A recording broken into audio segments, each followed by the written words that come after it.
Nunca le tuve miedo al silencio del campo. Al contrario, después de una vida entera en la chacra, los sonidos de la noche eran mi tranquilidad, me hacían pensar que todo estaba en orden y armonía.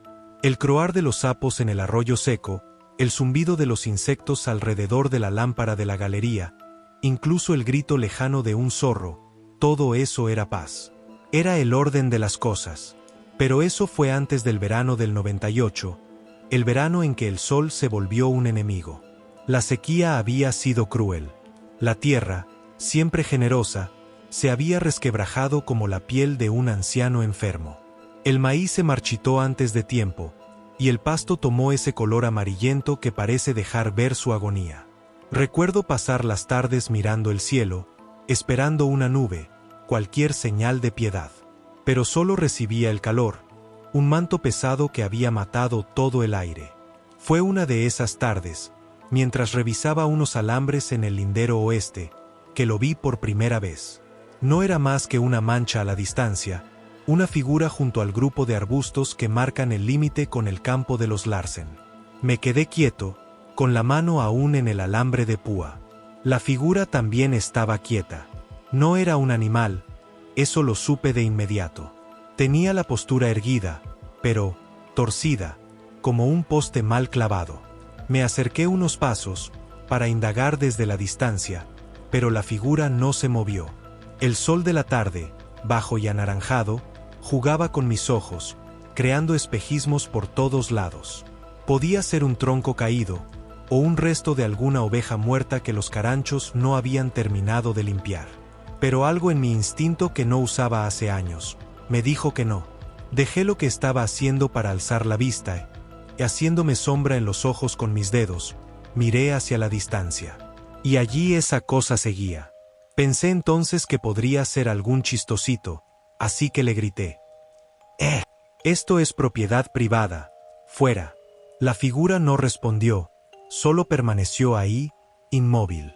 En ese momento, me di cuenta que había dejado la escopeta en el rancho, y para colmo de males estaba oscureciendo. Decidí que jugaríamos su juego, así que si ella me ignoraba, yo haría lo mismo, siempre y cuando no se acercara a mis campos. Me di vuelta lentamente y empecé a caminar hacia la casa lo antes posible, apretando el paso a más no poder. Al darme la vuelta, ya había anochecido del todo, y la oscuridad había devorado el lugar donde estaba esa cosa. Ni bien llegué, puse las trabas en la puerta y busqué la escopeta. Esa noche, los sonidos estaban mal. No era que hubiera un ruido nuevo o aterrador, era lo contrario. Un silencio profundo y absoluto. Los sapos no cantaban y los insectos no zumbaban. Era como si alguien hubiera apagado el mundo de repente. Me senté en la cama, escuchando mi propia respiración, sintiendo el latido de la sangre en mis sienes. Hacía mucho calor, pero el sudor que me corría por la espalda era frío. Al día siguiente, volví al lindero oeste. Necesitaba confirmar que había sido una ilusión, un efecto de la luz y el agotamiento. El suelo estaba duro como cemento, y ahí, justo donde había estado la figura, encontré unas marcas. No eran huellas, eran hoyos. 2 pequeños hoyos en la tierra, como si alguien hubiera clavado con fuerza 2 estacas delgadas.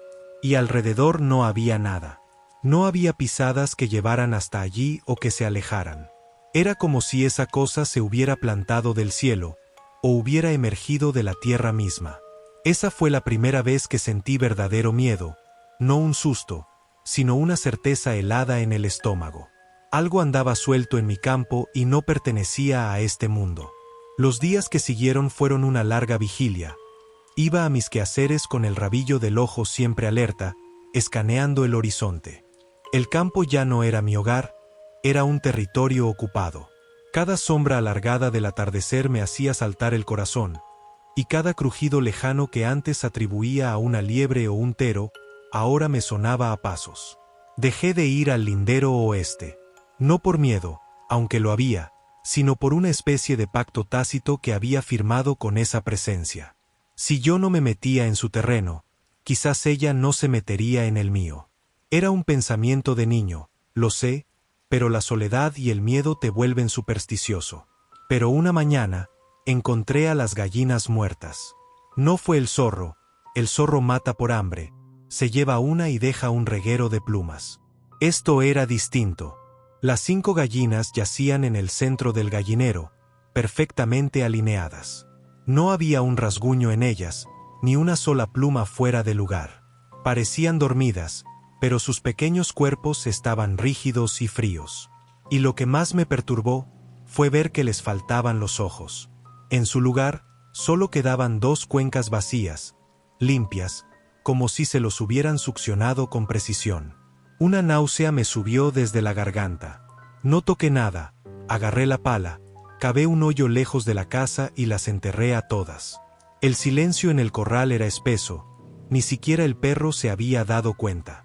Bicho, mi viejo ovejero, estaba acurrucado debajo del aljibe, todo tembloroso. Y desde esa vez, no volvió a acercarse al gallinero. Esa noche, encendí todas las lámparas de la casa. La luz era pobre, amarillenta, y creaba más sombras de las que ahuyentaba. Me senté a la mesa de la cocina con la escopeta al lado, y una taza de café frío entre las manos. Ya no era el silencio lo que me aterraba, sino los sonidos que empezaron a llegar desde afuera. No eran ruidos fuertes, eran sutiles. Un roce contra la pared de ladrillos, como si una rama espinosa fuera arrastrándose. Luego un golpe sordo y húmedo en la puerta, tan leve que casi podía creer que era el viento. Pero no había nada de viento, el aire estaba muerto. Me levanté y me acerqué a la ventana. La oscuridad era absoluta. Apreté la frente contra el vidrio frío, tratando de distinguir algo, cualquier cosa. Y entonces, en el reflejo de la luz de la cocina en el cristal, lo vi de nuevo. Era una silueta más alta que un hombre promedio, desgarbada. No tenía rasgos, solo era una mancha de oscuridad densa recortada contra la noche.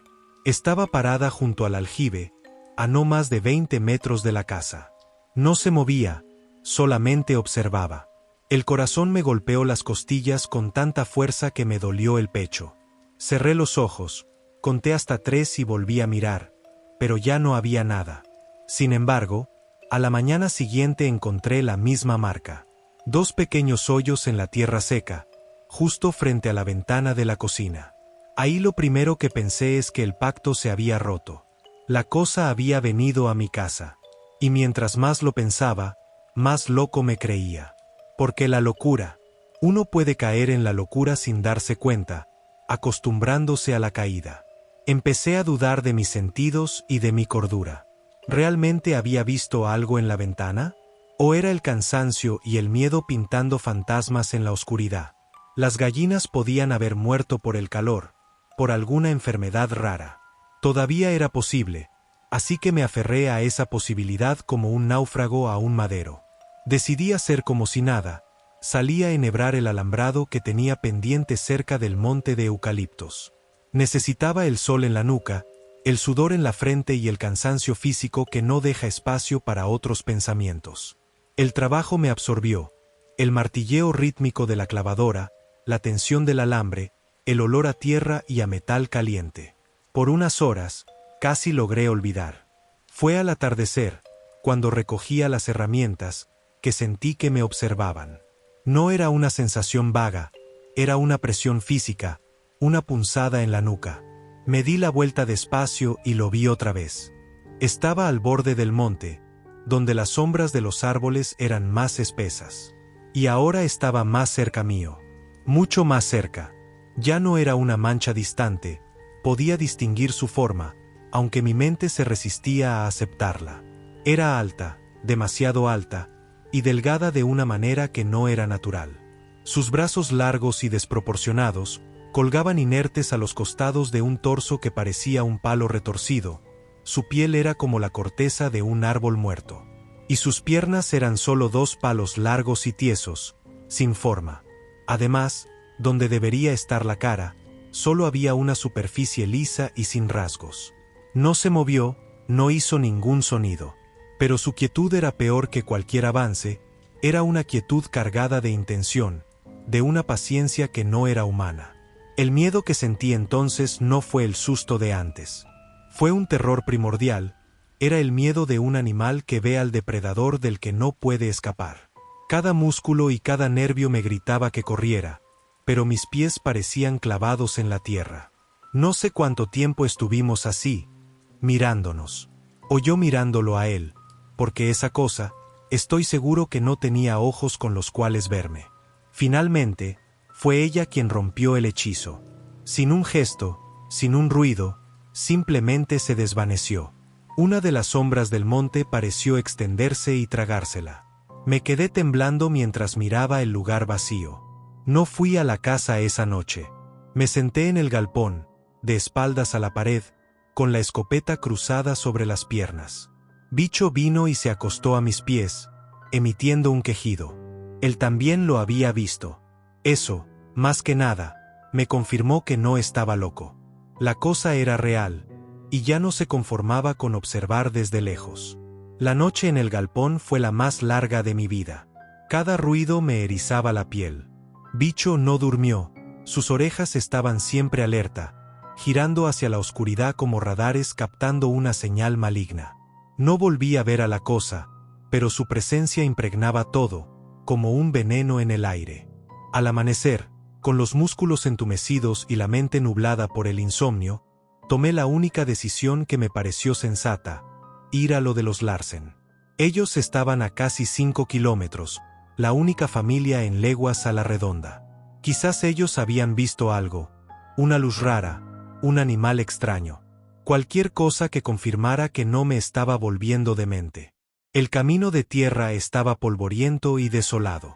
El sol, ya alto, no calentaba el frío que llevaba dentro. Bicho trotaba a mi lado, pegado a mis talones, sin su habitual curiosidad de olfatear cada arbusto.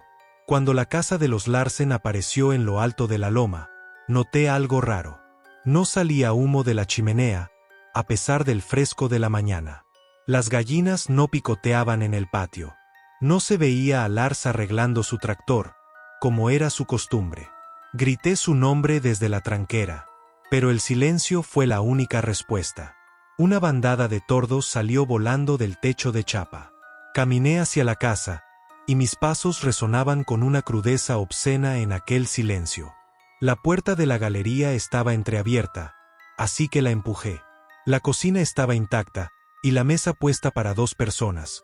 Un mantel a cuadros, 2 platos con restos de una comida que se había secado hace días y 2 tazas de café vacías.